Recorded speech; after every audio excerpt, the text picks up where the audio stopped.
You know, it's always slightly embarrassing to have to give tips for women traveling alone. After all, you wouldn't expect me to give tips to men traveling alone. And Indian women are easily the equal, if not the superiors of our men when it comes to courage, when it comes to adventure, when it comes to daring. But sadly, because Indian men are not so advanced, women are sometimes at risk.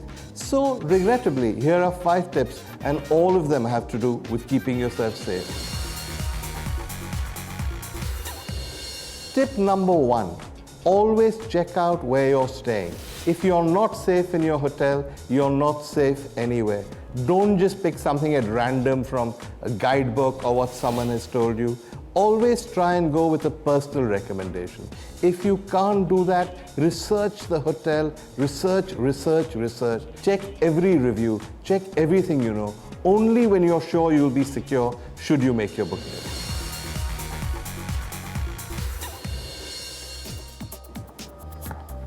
For the second tip, let's stick with hotels. When you check into a hotel room, always check out the bathroom.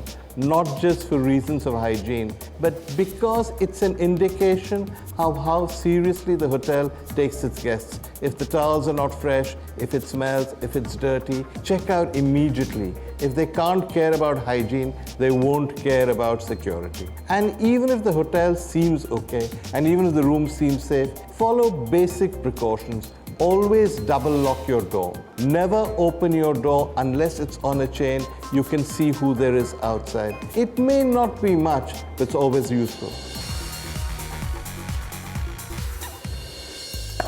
Strawberry and coconut slush, please. Yes. All right, thank you. That's just that. Thank you. Which brings us to my third tip. You know, unfortunately enough, the vast majority of incidents that we read about involve taxi drivers. So be very careful. I know it's cool to just go on an app and just order a car, but remember that many of these fancy new car companies are really aggregators. They don't check out the drivers, they know nothing about them. So wherever possible, go with a driver from a company you know. Ask a friend who's used that company. Use a national change. It could be crucial.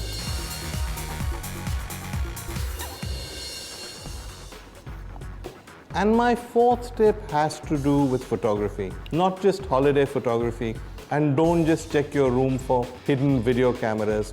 Use your phone to take pictures. Take lots of pictures. Take a picture of the guy who checks you in. Take a picture of the guy who serves you. Take a picture of the license number plate of the taxi you're driving in. Take a picture of the guy who drives you. Mail them to your friend. In the unfortunate and unlikely event that anything happens to you, they'll know who to blame.